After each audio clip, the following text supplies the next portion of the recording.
There's another chance to see tonight's Coronation Street over on ITV2 now. Here on ITV1, we enter into the world of male vanity. Beautiful Boys is after the news.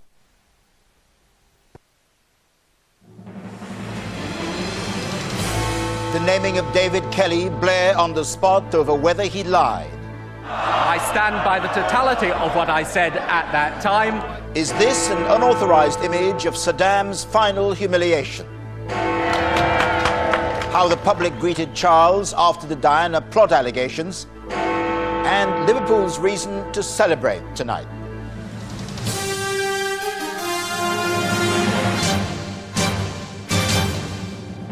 The ITV News at 10 with Trevor McDonald.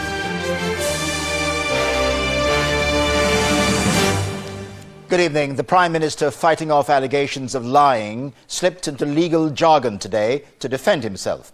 Mr. Blair was challenged by the Conservative leader Michael Howard to say whether he'd authorised the naming of the weapons expert Dr. David Kelly.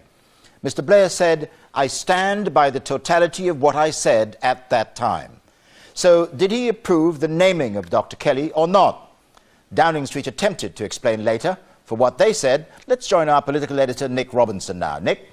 Trevor, Tony Blair did not authorise the leaking of David Kelly's name, so says Downing Street tonight, but they do accept that he did authorise the naming of Dr. Kelly to those journalists who thought they'd identified the whistleblower who caused him such embarrassment on that dossier about those missing weapons of mass destruction. The question tonight, though, is that what the Prime Minister always told us? That grin didn't last for long. The memory of David Kelly saw to that. That and a Tory leader sporting the smile of an assassin who set out to prove that Tony Blair had lied. He was asked at that time, "Why did you authorise the naming of David Kelly?" And he replied, "That is completely untrue." Does the Prime Minister stand by that statement today? A lawyer's question, which produced a lawyer's answer. I stand by the totality of what I said at that time. The time in question, the hours and days after Tony Blair learnt of the death of David Kelly. The Prime Minister spoke to journalists on his plane touring the Far East. We couldn't film his words, but we reported them instantly. Emphatically not, point. For the first time on this trip, Tony Blair has just come to the back of the plane to brief journalists. The smile vanished in a second. The cause, one question. Did you authorise the naming of Dr. David Kelly? His answer, an angry look, and the words, emphatically not. His words merit close examination. First, Mr. Blair was asked, why did you authorise the naming of David Kelly? The Prime Minister's response, that is completely untrue. Minutes later, though, he changed his answer, saying, I did not authorise the leaking of the name of Dr. Kelly. Tony Blair changed his mid-air briefing because he knew he had authorised officials to name David Kelly, at least when journalists were onto his scent. Perhaps all he felt safe denying was that he'd actually leaked the name, giving it to a friendly journalist. The Hutton inquiry was told by the top civil servant at the Ministry of Defence that this crucial decision was taken at number 10. Isn't it clear that either the Permanent Secretary or the Prime Minister is not telling the truth? No, he said, and the inquiry will prove it. Rather than him cross-examine me now, he can cross-examine me on the day of the report according to what the report says, not according to what the Right Honourable Gentleman says. I can assure the Prime Minister that I'm looking forward to that. So am I, mouthed not altogether convincingly. This began, though, not with the sniff of political blood, but with the lonely suicide of a government servant thrust into a political storm. Nick Robinson, ITV News, Westminster. To Mr. Blair's political critics, it looks as though he might be shifting his ground. But how does it look to the voters? Does his story sound consistent? Bill Neely examines how the events and statements of the last 8 months are catching up with Mr. Blair. It was Sir Kevin Tebbit, the top civil servant at the Ministry of Defence, who landed the bombshell. The inquiry's last witness, he placed Tony Blair for the first time at the very centre of the unmasking of David Kelly. By then, Mr. Blair had emphatically denied authorising the naming of Kelly, but in his evidence conceded discussing it at a meeting in Downing Street that he'd wandered in and out of. Kevin Tebbit went much further. Firstly, he said Mr. Blair chaired the July meeting. It was top level. It decided the strategy. It agreed the MOD should issue a press statement giving details of Kelly's background. It decided not to name him, but if journalists did, to confirm it. The next day they did. The next week, Kelly killed himself. In his evidence to the inquiry, Sir Kevin was pointed. The change in stance was a decision of the meeting taken by the Prime Minister.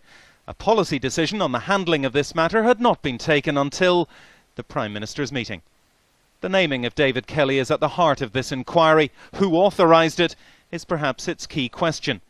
Lord Hutton never asked Mr. Blair about his denials on the plane. That's not part of the evidence. For his part, Mr. Blair took full responsibility for the government's decisions. My concern, he said, was to get that information not concealed but out there, so no one could say afterwards, look, this is something that you people were trying to cover up. But Mr. Blair, the witness, is also a barrister. He chooses words carefully, like totality. He knows the difference between proactively naming and leaking, or helpfully confirming. He's made a late written submission to Lord Hutton because he knows he was blatantly contradicted by a trusted civil servant. And he knows above all that Hutton's judgment on who authorised Kelly's naming will be political dynamite. Bill Neely, ITV News. Let's go back now to Nick Robinson. Nick, those words, the totality of what I said at that time, is the Prime Minister hiding behind semantics here? He angrily says not. He insists that he simply can't prejudge the Hutton report. He can tell us the truth after that report is out.